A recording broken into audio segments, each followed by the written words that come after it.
Bonjour à tous et bienvenue donc pour cette traduction.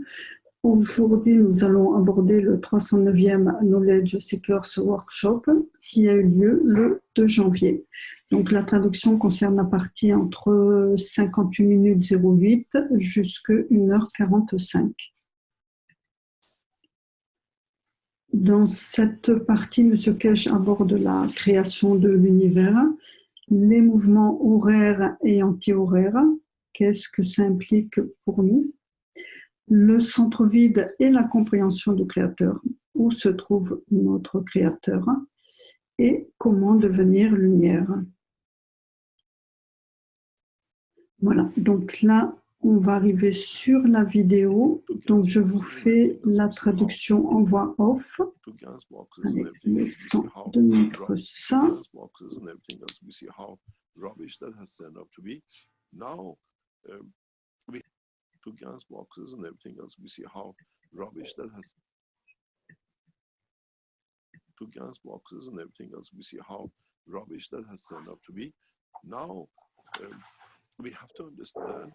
Nous avons à comprendre dans quelle mesure nous avons accepté de fausses informations et même sur la physique de cette planète ou du système solaire. Et maintenant, comprenez le nouveau système. Je l'ai mentionné dans le livre, mais personne n'a compris. Il faut que cela soit compris parce que si vous comprenez, alors vous comprenez la position de votre âme. Et alors vous passerez à l'étape suivante de la compréhension de la totalité de la création. Bien des choses n'ont pas été comprises et beaucoup d'entre elles deviennent des erreurs. Et en plus, ces erreurs, nous les avons acceptées. Laissez-moi vous expliquer quelque chose de très intéressant. J'ai également écrit cela. Donc là, M. Kesh va partager l'écran.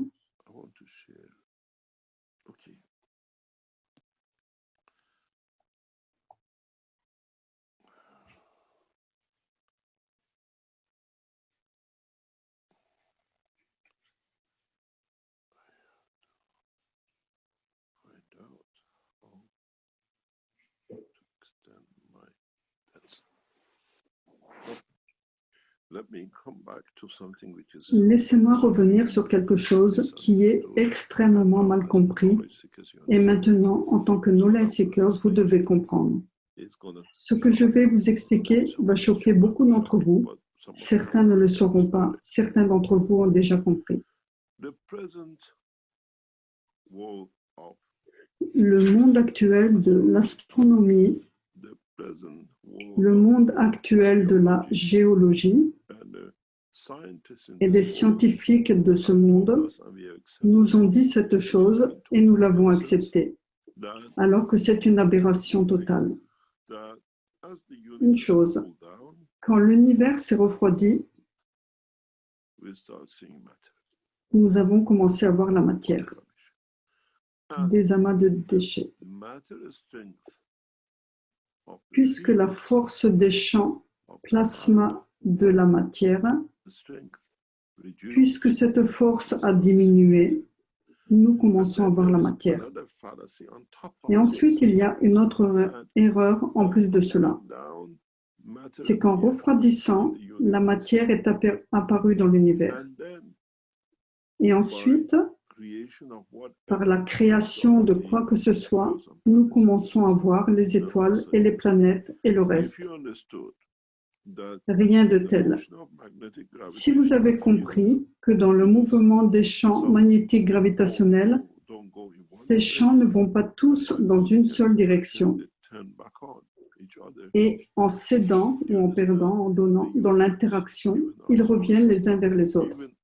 Vous comprenez que l'univers, même notre système solaire et même l'ensemble des univers ont été créés à partir de l'interaction des champs à travers deux différents pôles, deux mouvements directionnels différents, ce qui a créé la gravité et a conduit à la création de l'univers dans l'état matière tel que nous le voyons.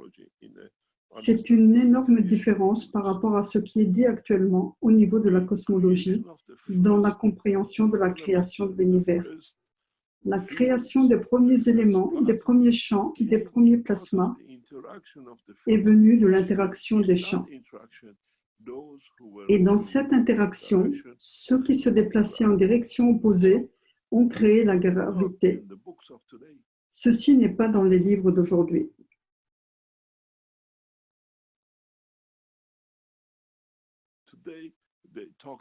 Aujourd'hui, ils parlent de déchets, sauf à comprendre que rien dans l'univers ne peut être créé s'il n'y a pas de force de champ gravitationnel. Ainsi, il n'y a pas de refroidissement. Maintenant, nous le comprenons.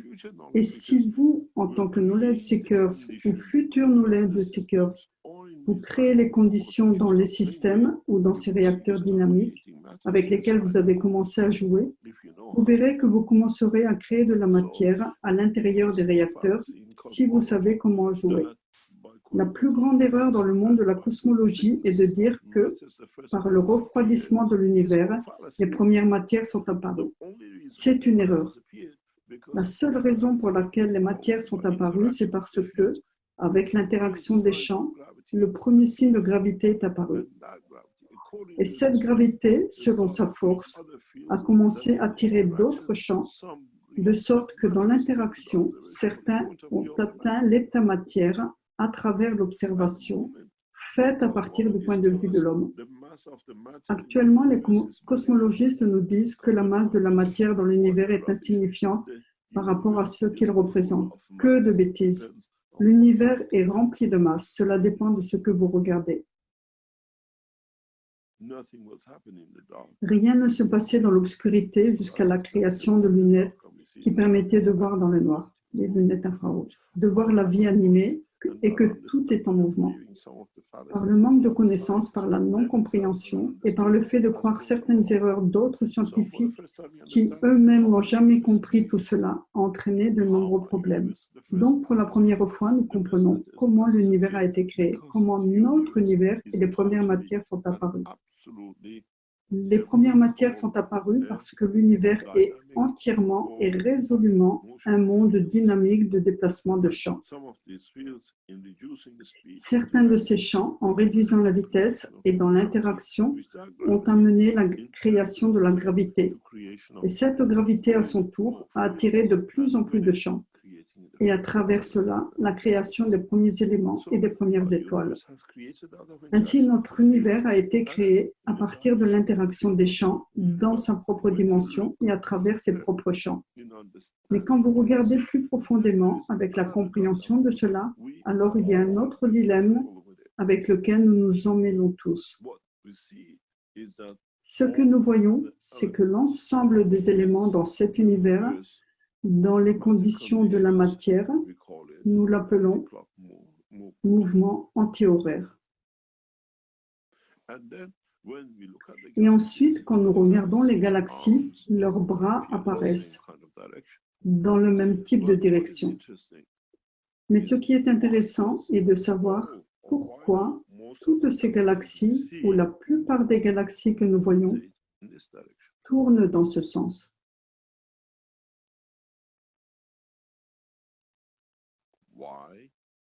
Pourquoi ne voit-on pas cette autre direction?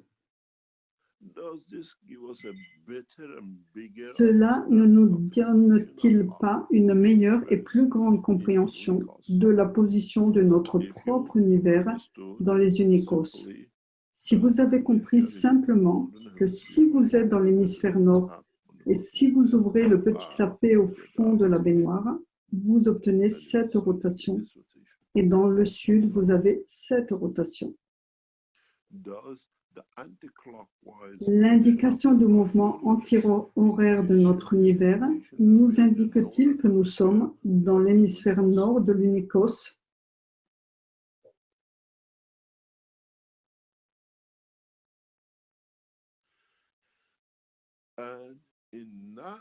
Et dans cette position,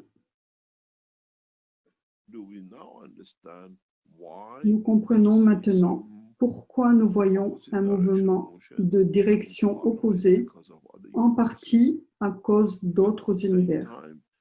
Et en même temps, à cause de la création de champs qui essaient d'équilibrer la mixture des univers.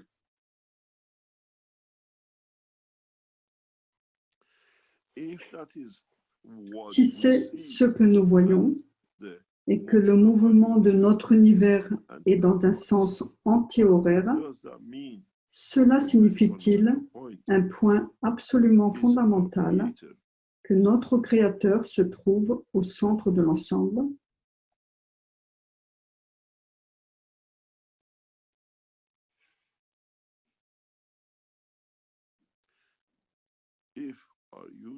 Si notre univers se trouve dans cette position,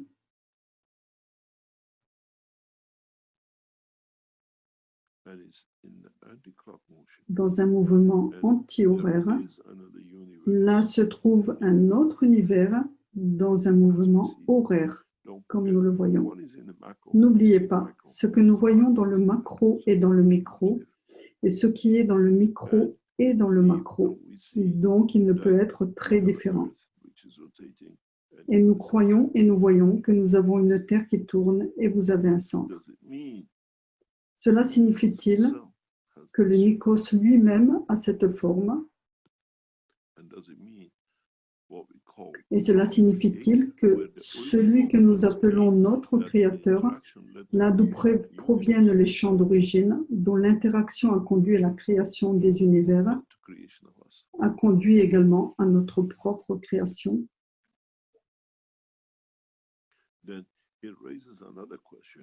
Alors cela soulève une autre question.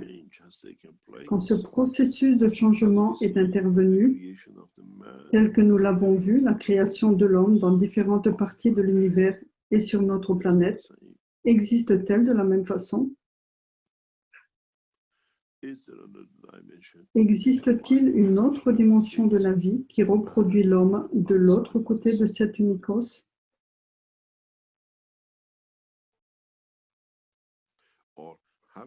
Ou sommes-nous devenus le reflet de celui-ci?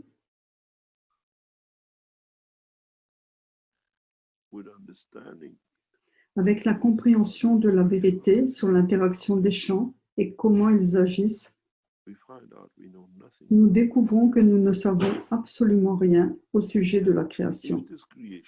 Et si cette création est dans une telle position, a-t-elle un centre et une âme?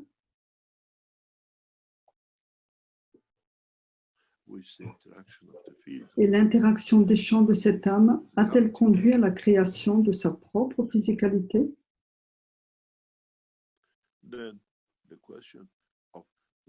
Alors la question des cosmologistes, la façon dont ils disent que notre petit univers a été créé doit être corrigée dans chacune des dimensions de la science.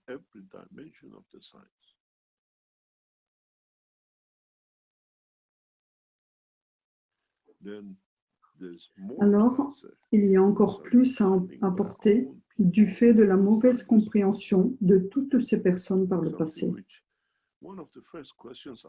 L'une des premières questions que je posais quand j'étais adolescent, et j'ai demandé à des scientifiques de l'industrie nucléaire, j'ai demandé à des cosmologistes et ils ne savent pas répondre. Parce que ce que nous disons est 100% correct, c'est comme cela. Dans le monde actuel de la physique, avec notre géologie, ils nous disent que les matériaux lourds sont envoyés au milieu, vers le centre, et nous avons un noyau solide composé de fer.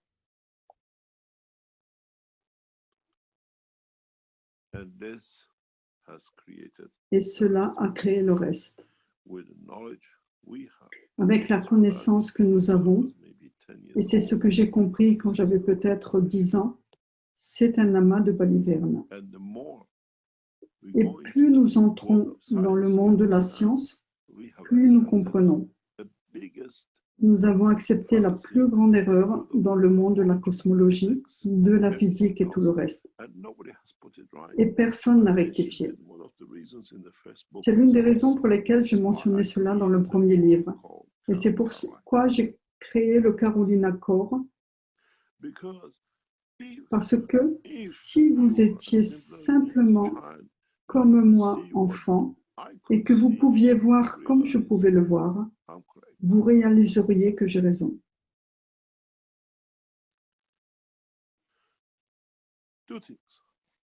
Deux choses. Le centre de ceci doit être vide.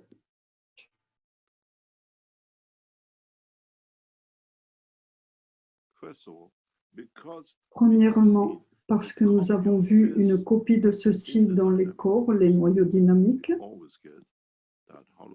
et nous obtenons toujours ce centre vide à une vitesse donnée. Mais quand vous regardez la structure de la planète, ou d'une étoile, ou d'une galaxie, ou d'un univers, ou de l'unicos, il y a un point fondamental. Si vous comprenez la totalité du monde de la physique, ceux qui nous ont dit que le centre de la Terre est un noyau solide, appelé noyau externe ou noyau interne, nous avons le noyau externe et ensuite nous avons un noyau à l'intérieur de celui-ci, le noyau interne, peu importe comme vous voulez l'appeler. Cela ne peut pas être ça. Cela ne suit pas les lois du plasma. Cela ne suit pas les lois de la physique et de la cosmologie. Si vous comprenez ce que j'ai compris quand j'étais un jeune garçon, c'est très simple. En créant la force centrifuge, vous poussez le matériau vers le bord. Et le plus lourd va à l'extérieur. C'est la loi centrifuge, ce qui signifie la rotation. Mais selon la loi du plasma, dans la condition du vide, vous n'avez pas besoin de force centrifuge. Vous obtenez toujours le matériau lourd à l'extérieur. Et le centre, dans les deux cas, est le plus léger et il est vide.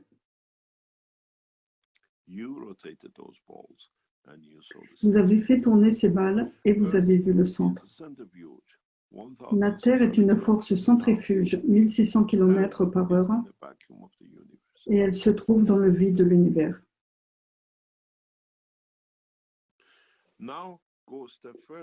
Maintenant, allez un pas plus loin et regardez ceci. Le corps de l'homme et l'âme de l'homme.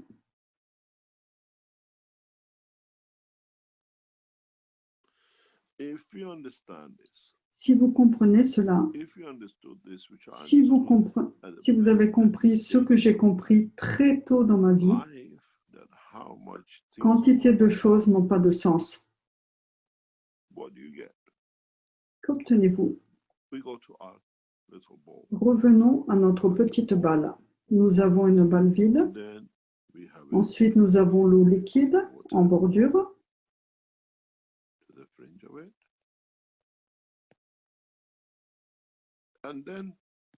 Et ensuite, nous voyons le matériau.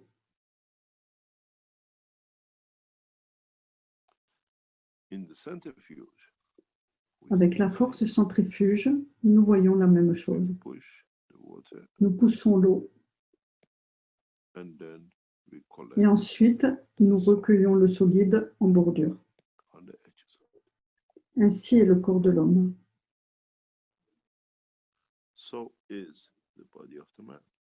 Donc, ainsi est le corps de l'homme.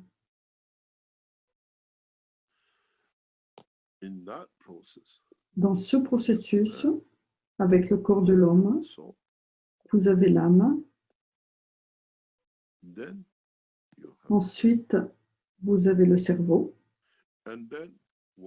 Et ensuite, ce qu'il a fait a créé la dimension physique du corps de l'homme. Mais à cause de la proximité de ce que nous appelons l'âme de la Terre,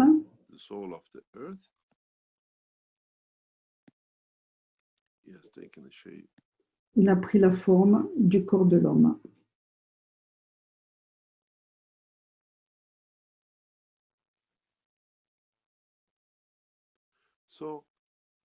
Donc, si nous y revenons, c'est parce que nous avons compris de la mauvaise façon que le centre de la Terre est un noyau solide constitué de métaux.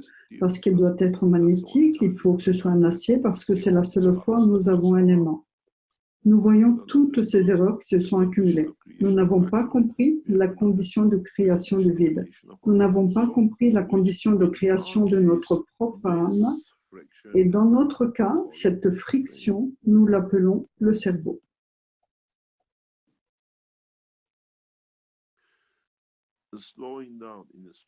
Ralentissement dans la force pour devenir état-matière.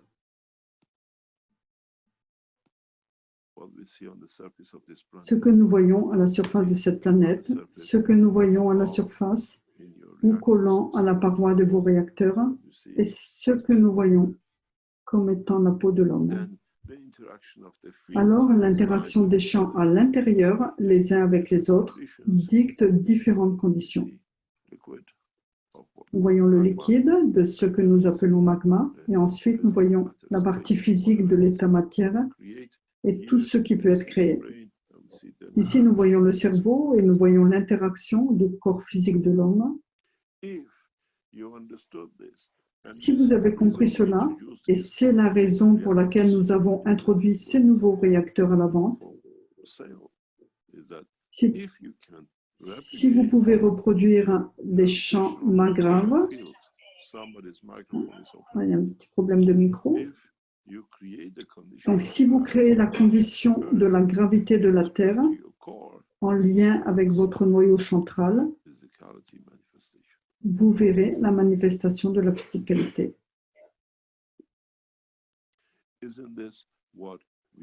N'est-ce pas ce que nous avons développé dans l'unité d'amélioration?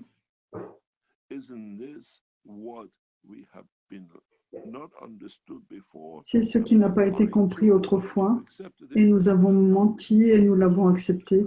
Et maintenant, nous avons un problème, même pour comprendre notre âme. Alors, tout le mystère de la création a changé.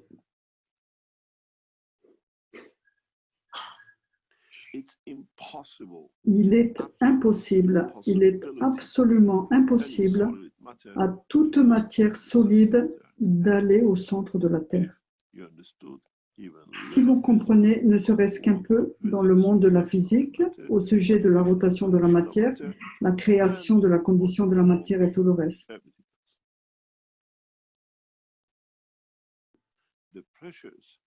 Les pressions joueront un jeu, mais les pressions font que la rotation et la création des champs nous confirment que le centre de cette planète est vide. Le centre de chaque planète est vide. Chaque étoile est vide parce que nous avons un système et nous pouvons le voir.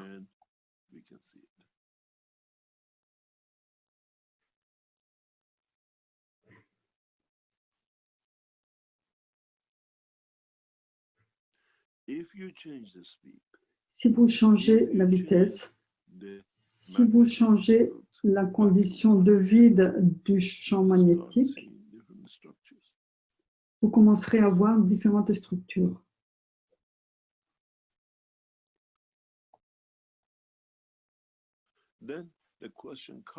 Ensuite, la question se pose.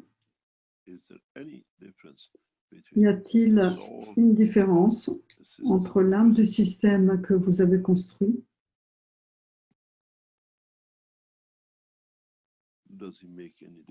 Cela fait-il la moindre différence avec l'âme de tout le reste?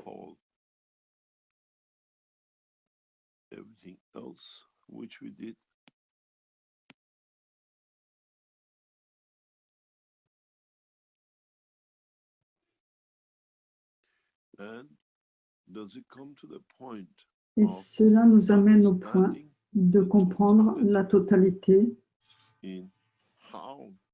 à savoir comment revenir en arrière en comprenant ce que nous avons fait.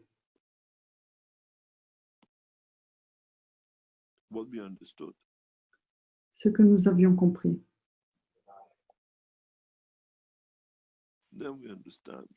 Alors nous comprenons, nous avons accepté de nombreuses erreurs.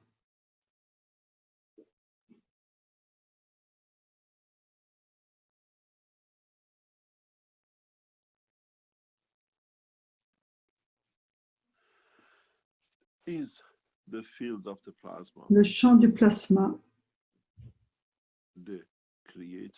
est-il le créateur de la matière ou est-ce l'interaction des champs du plasma qui conduit à la création de la matière? Et selon la force des champs de l'observateur, à quel niveau cette matière apparaît?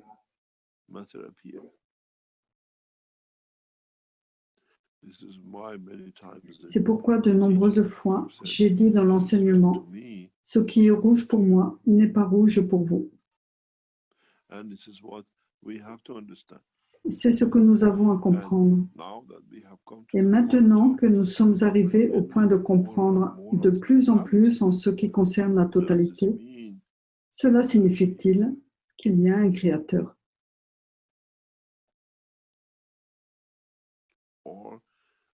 Ou, en tant que rayon émanant de ces champs,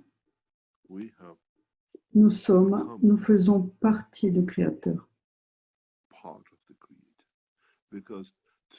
Parce que, au travers de sa force, nous sommes connectés, chacun d'entre nous. Nous sommes connectés à lui.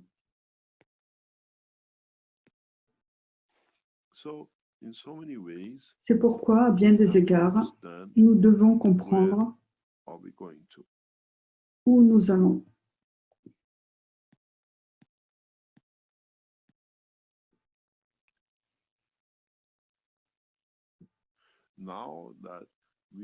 Maintenant que nous commençons à travailler avec les systèmes dynamiques, et maintenant que nous avons commencé à comprendre la création des champs de plasma, leur interaction, le jeu change.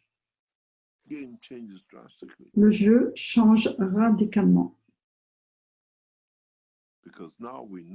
Parce que maintenant, nous savons, nous avons besoin d'un champ source. Et si nous créons suffisamment de conditions à l'intérieur du champ source, cela conduira-t-il à la création de différentes matières?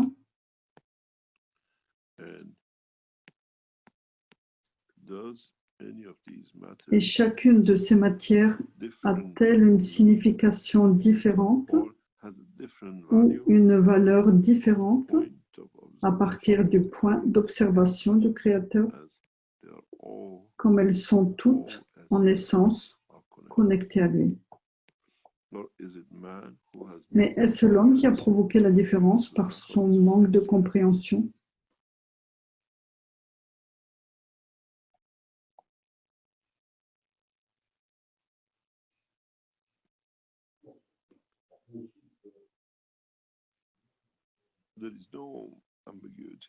Il n'y a plus aucune ambiguïté au sujet de cette connaissance désormais. C'est très clair.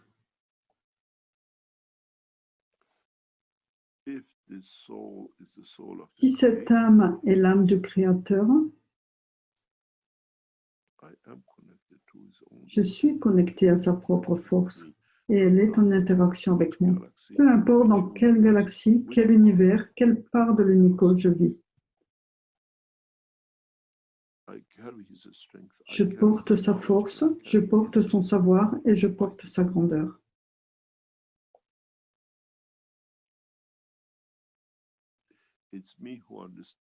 C'est à moi de comprendre, à moi de compléter et d'en venir à comprendre la totalité selon ma position et mon niveau de force par rapport à lui.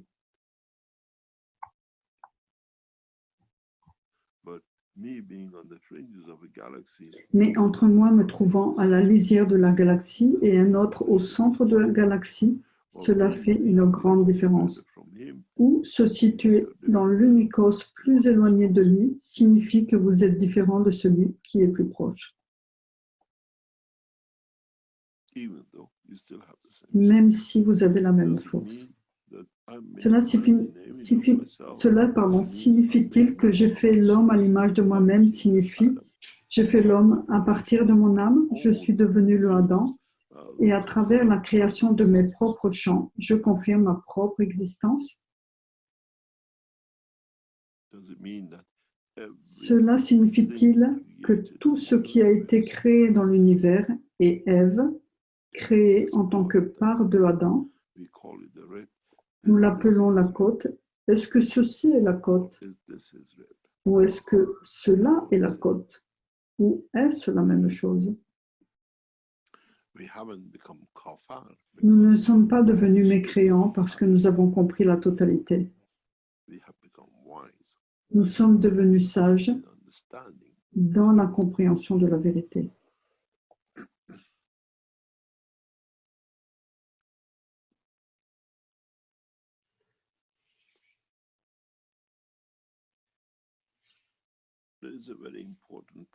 Il y a un point très important que j'ai soulevé à un rabbin.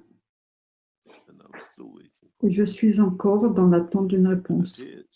Et c'est la lumière, le feu que le prophète a dit avoir vu. Est-ce l'interaction entre l'âme de la physicalité et l'âme de l'homme elle-même, de sorte qu'à travers les yeux de la physicalité, il voit l'interaction de la lumière de son âme en tant que lumière de la connaissance ou illumination.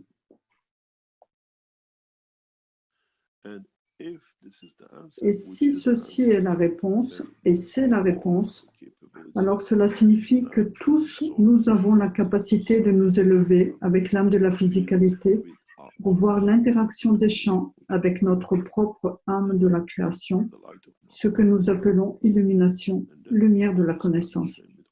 Et ensuite, nous nous retrouverons tous les mêmes avec tous les prophètes du passé.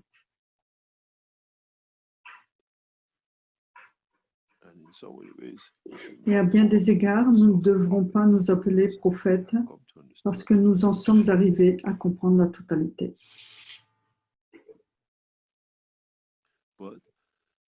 Mais devons-nous renforcer l'âme pour que dans l'interaction avec l'âme de la physicalité, nous voyons la lumière?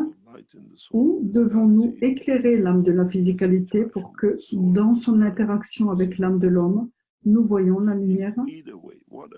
De toute façon, quelle que soit la manière dont nous l'apercevons, ce que nous appelons lumière vient et ne peut venir que de l'interaction de ces deux champs provenant de deux directions différentes. Vous les appelez soleil et la terre. L'interaction de leurs champs conduit à ce que nous appelons création de la lumière. Il ne peut y avoir aucune différence avec l'interaction de la lumière de l'âme de l'homme et la lumière de l'âme de la physicalité de l'homme. Et ensuite, vous devenez cette lumière. Et en transcendant l'âme de la physicalité dans l'interaction avec les champs de l'univers, vous devenez lumière. Et pourrions-nous voir cette lumière émanant de la boîte de l'univers? C'est la plus grande peur pour ceux d'entre vous qui avaient étouffé le savoir de la compréhension de la totalité. Et de nombreux religieux, que ce soit les ayatollahs, que ce soit les archevêques, que ce soit les rabbins, créeront ce chaos parce qu'ils savent qu'ils vont perdre leur position quand l'homme découvrira la source de sa propre existence.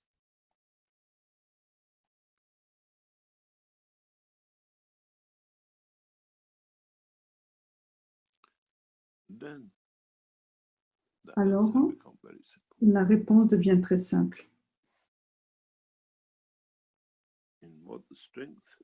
Avec quelle intensité de force parvient-on à être, à devenir suffisamment fort pour faire partie de l'âme du Créateur? Et le plus grand dilemme pour l'homme est à quel niveau se situe actuellement l'âme de l'homme? Si ce niveau et l'âme du Créateur.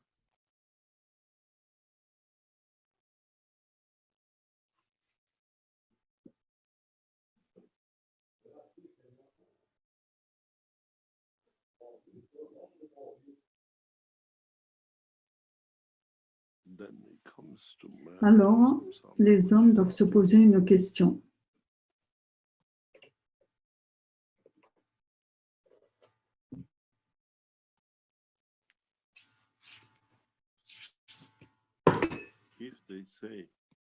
S'ils disent qu'il y a 7 niveaux sur le plan de l'âme,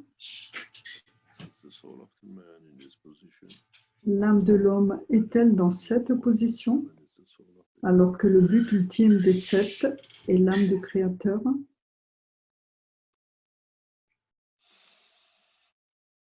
Ou est-ce l'empreinte? Est-ce le mirage de l'homme qui ne comprend pas la totalité?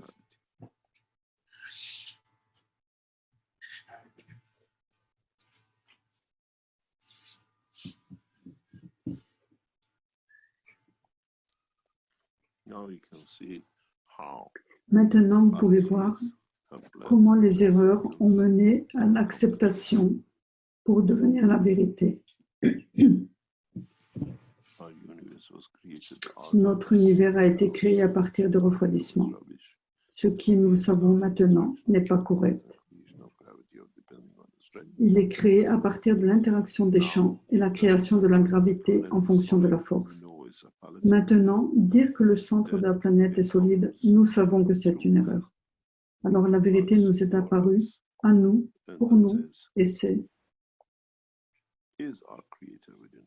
le Créateur est-il à l'intérieur de nous? Et sommes-nous à l'intérieur du Créateur ou dans le royaume de la totalité de ces champs?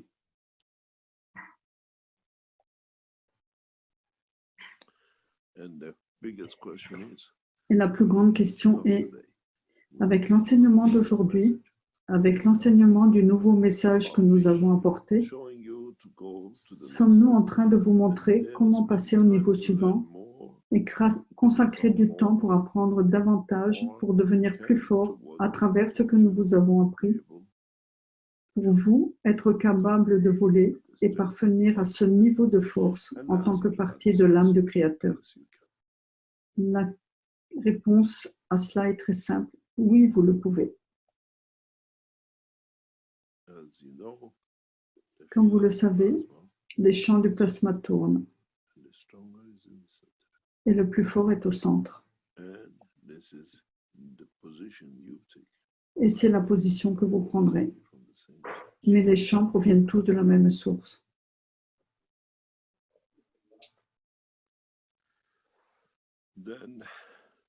Alors, beaucoup de livres de physique doivent être réécrits, n'est-ce pas?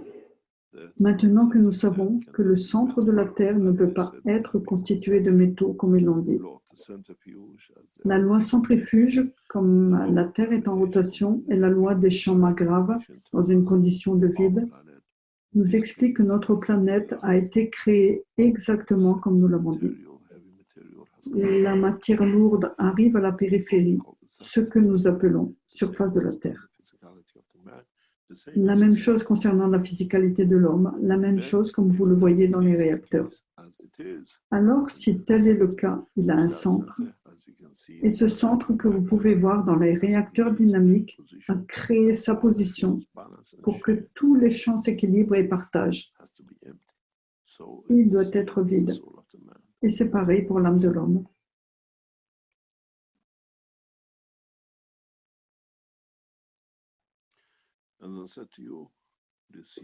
Comme je vous l'ai dit, cette année, nous commençons à enseigner dans une dimension très différente pour vous permettre de comprendre la totalité.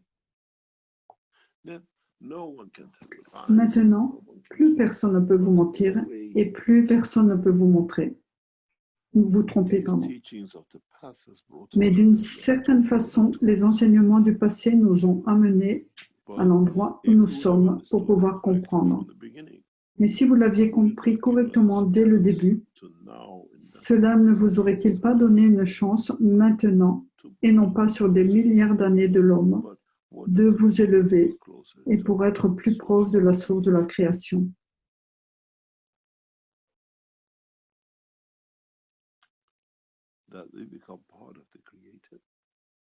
Mais que signifie être plus proche de la source de la création? Devenir une partie du Créateur? Et en réalité, nous le faisons pour devenir rayonnant, pour irradier. Et à bien des égards, quand vous mettez des champs ensemble, nous en arrivons à un point. L'interaction des champs, des ganses ou des plasmas crée de nouvelles dimensions de champs qui peuvent, dans l'interaction, conduire à de nouvelles dimensions dans chacun des aspects de la création. La position où ils interagissent amène la création de nouvelles conditions et de nouvelles matières selon le point de vue de l'observateur et selon la force des champs. Mais toute cette matière, sont-elles les mêmes du point de vue de l'observateur, ou vous devez être à différents niveaux de force et différents observateurs pour voir ce que nous voyons?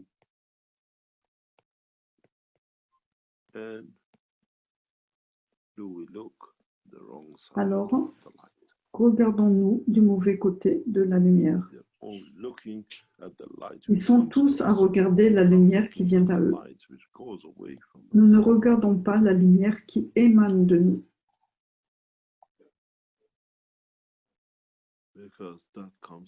Parce que celle-ci provient de notre âme.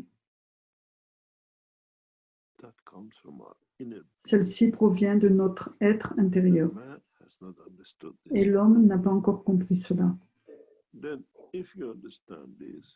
Alors, si vous comprenez cela, l'homme a-t-il besoin de la vision des yeux pour voir?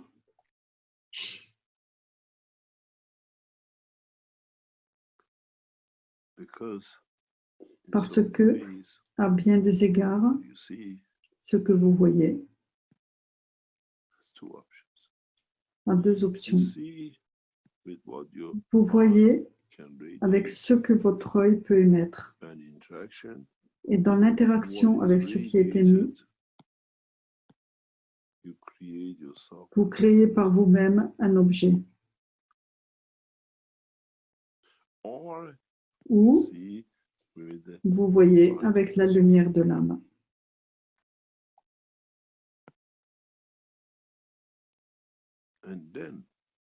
Alors, voyez-vous le même objet?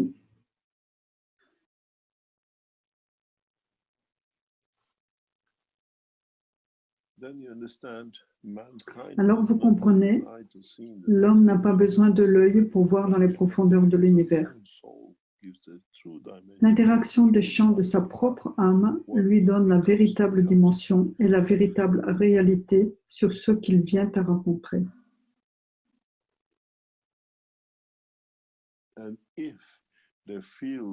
Et si les champs de l'autre côté, à travers les champs gravitationnels de l'âme de l'homme, deviennent les champs qu'il peut absorber ou observer, il dit non à cela. Alors vous comprenez, votre âme voit l'âme de l'autre avant que votre physicalité ne le voie.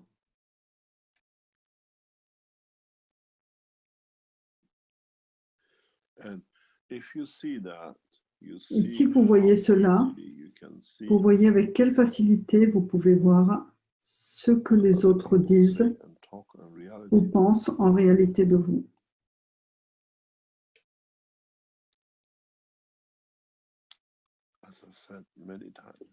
Comme je l'ai dit à plusieurs reprises, chérie, j'ai mal à la tête.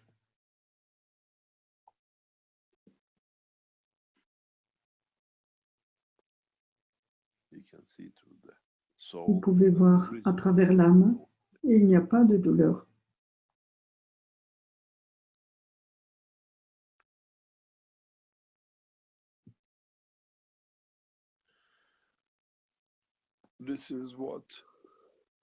C'est ce que nous voyons, mais la sagesse vient avec le silence.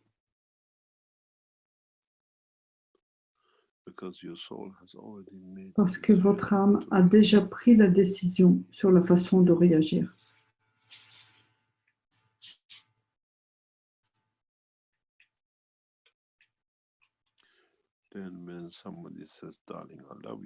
Alors, quand l'homme dit « chérie, je t'aime », vous comprenez si c'est réellement de l'amour ou si ce sont simplement des paroles.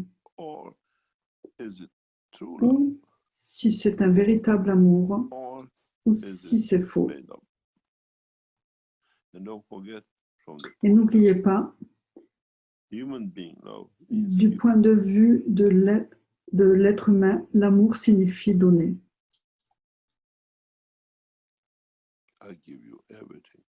Je vous donne absolument tout quand je vous dis je vous aime. Ma physicalité n'a aucune dimension parce que vous le recevez à partir de mon âme. Ensuite, si vous voyez que celui à qui vous donnez de l'amour donne également à quelqu'un d'autre et qu'il ment, vous le voyez clairement. Mais votre sagesse fait que vous restez calme. Et c'est pareil dans les profondeurs de l'espace. Quand vous arrivez et voyez une nouvelle âme, vous décidez, va-t-elle me manger ou puiser dans mon énergie? Ou vais-je la manger et puiser dans son énergie? Et ensuite, vous comprenez. Dans l'univers, personne ne puise l'énergie de personne comme l'homme le fait aux autres. C'est pourquoi nous avons créé le terme de positionnement magrave, au point où tout est en équilibre et dans des conditions correctes.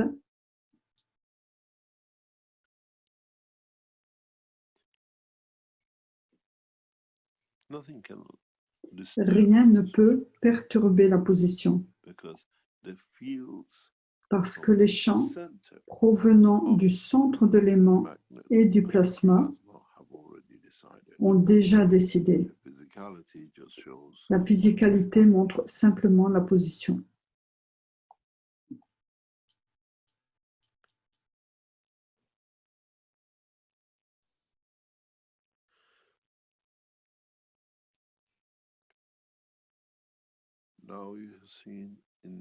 Maintenant, vous avez vu dans un seul enseignement, dans une seule matinée, combien de choses nous avons gaspillées à travers ce que nous avons accepté.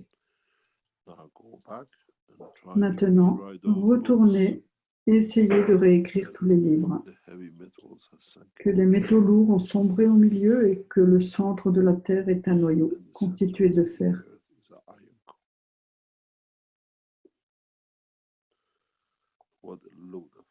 Quel amas de bêtises que nous avons accepté. Et ensuite, faites de même avec l'âme de l'homme. Avons-nous besoin des autres pour nous indiquer la position de notre âme, de ce qui est mal et de ce qui est juste? Ou bien voyons-nous à travers notre propre âme? Peu importe la façon de faire.